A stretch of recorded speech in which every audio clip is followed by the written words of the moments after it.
Hello traders, this is Umar with you. Hope you are all doing good. So in today's video we are not going to talk about the market. You know what is happening in the market, and it's been very long time since we released any video about adjustment. So in today's video we will talk about the adjustment in short strangle. So I'm sure you should be knowing about short strangle. So if you don't know what is short strangle, let me explain in simple terms. You sell out of the money call and out of the money put, and you expect the market to be range bound and expire in between this sold call options and put option, so that you keep the entire premium. So that's going to be a short strangle, right? So in this video we will see how to adjust a short strangle, right? Okay, so let's take an example like market is okay.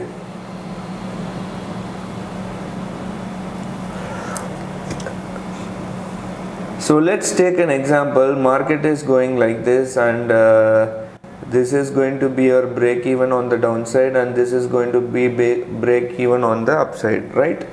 So this is the call, and this is going to be the put, right? This is your break even point. If the market is range bound and expires in between this range, you are going to make money, right? And the upper break even is this one. Say for example, you don't have to apply any logic here. I'm just telling you some examples so that you understand the concept. Say for example, you have sold calls for 100 rupees and you have sold puts for 100 rupees, right? Now, if the market is range bound and expires in between this range, you are going to make this is going to be your profit zone, right? This is going to be your profit zone. Now, what can we do if the market goes and touches your break even point?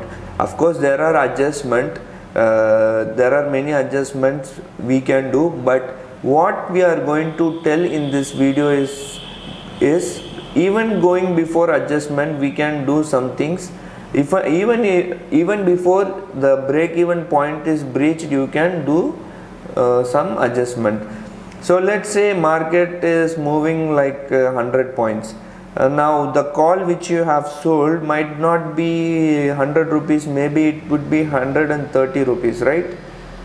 Now what many people do is they square off this leg, they buy back for 150 rupees and they sell another call at the upper strike for maybe 170 rupees.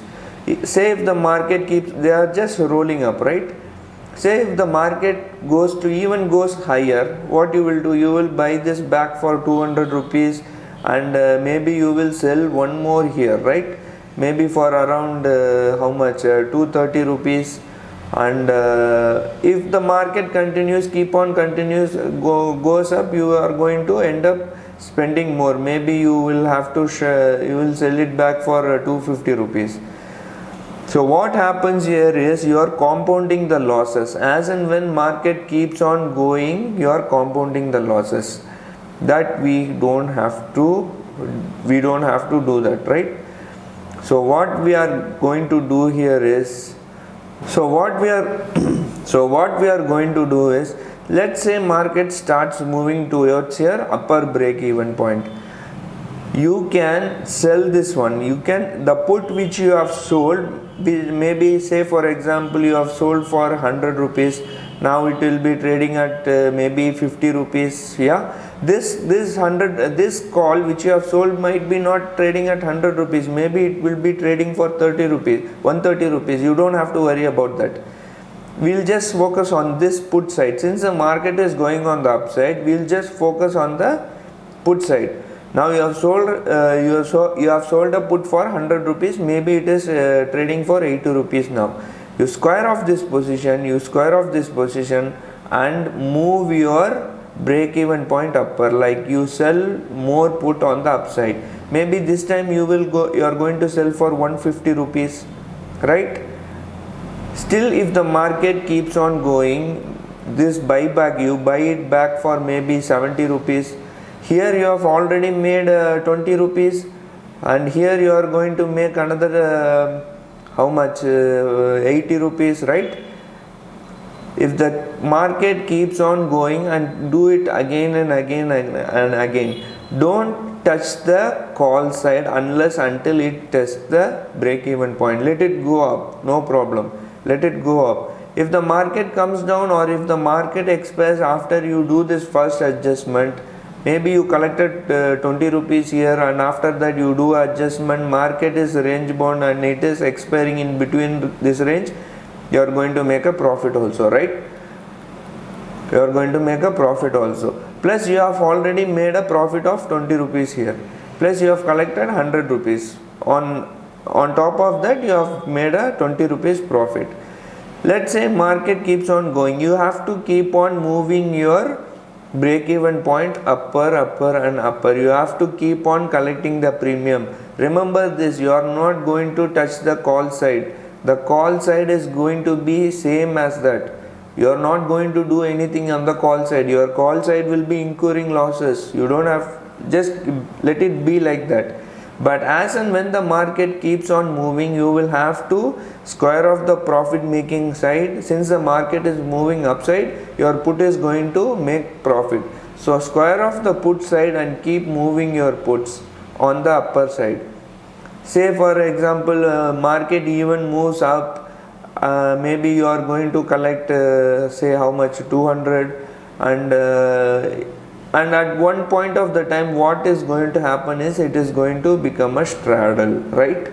You have started with a strangle. Since the market is moving on the upside, you have collected, your put is giving you profit, and you are keep on moving your puts, right? Since the put out of the money put, if the market goes up, the put is going to the delta is going to reduce, and there will be no premium, there will be a good premium erosion. So why we have to wait till that, and why we have to expect that the market is going to expire between a very large range? Just keep on moving your puts on the upside. At one stage what is going to happen is your call and put will be on the same strike, right? At that time it is going to be a straddle. It is not a strangle anymore, it is going to be a straddle, right? It is going to be a straddle. This is how your break even point is going to be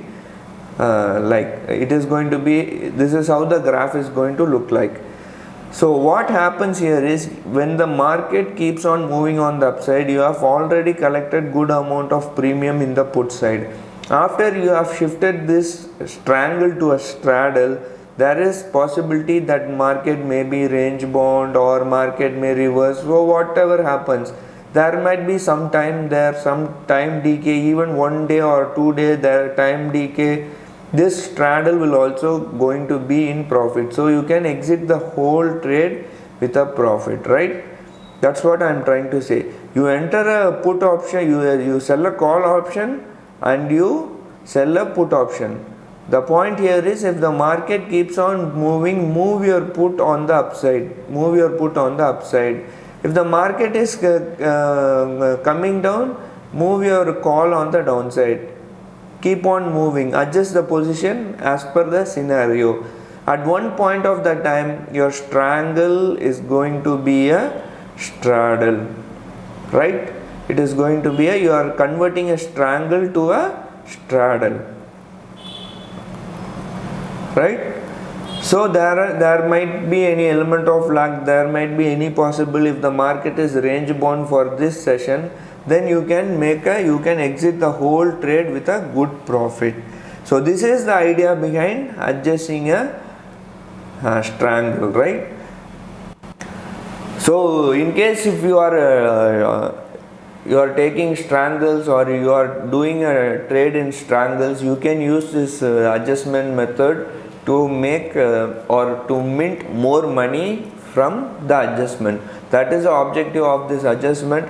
And of course there might be some of you might accept this one and some might not accept this one. It's up to you. It is how you view the market. It is your own perspective. I have told my perspective. It can be correct or it may not be correct. So whatever it is, you can comment on the session below. And that's it for today. I hope you enjoyed this video. Thanks for watching.